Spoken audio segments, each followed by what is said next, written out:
5 கேஜியில் 2-3 cakes நம்ம இது வரைக்கும் பண்ணியிருக்கோம். பட் இதான் ஃபஸ்ட் டைம் 5 கேஜியில், அதுவும் 2 டயரில் பண்ணுறது. பிகாஸ் வந்து நமக்கு மேலே உள்ள டயர் வந்து ஸ்டாக் பண்ணுறப்போ ரொம்ப கஷ்டமாக இருக்கும் எடுத்து வைக்கிறதுக்கு. அது வந்து கீழே விழுந்துடக்கூடாது, அண்ட் மீன்ஸ் கிராக் விழுந்துடக்கூடாது. இதெல்லாம் பேலன்ஸ் பண்ணி தான் வைக்க வேண்டியிருந்துச்சு. ஸோ இது கொஞ்சம் டாஸ்க்காக தான் இருந்துச்சு 5 கேஜிக்கு நம்ம வந்து 2 டயர் பண்ணுறது.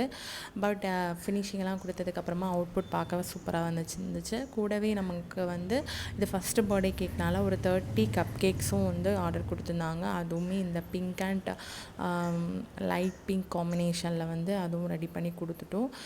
ஸோ உங்களுக்கும் இந்த மாதிரி ஃபங்க்ஷன்ஸ்க்கு பர்த்டே கேக் ஆர்டர் பண்ணணும் அப்படின்னு நினச்சிங்க அப்படின்னா ஸ்க்ரீனில் தெரிய நம்பருக்கு வாட்ஸ்அப் பண்ணுங்கள். அண்ட் அது மட்டும் இல்லை, நீங்களும் பேக்கிங்கில் இன்ட்ரெஸ்ட்டாக இருக்குது, கிளாஸஸை வந்து கற்றுக்கணும் அண்ட் பிஸ்னஸ் ஸ்டார்ட் பண்ண நினச்சிங்க அப்படின்னாலும் நீங்கள் கிளாஸில் ஜாயின் பண்ணி கற்றுக்கலாம். நெக்ஸ்ட் வீக் கிளாஸ் ஸ்டார்ட் ஆகும்.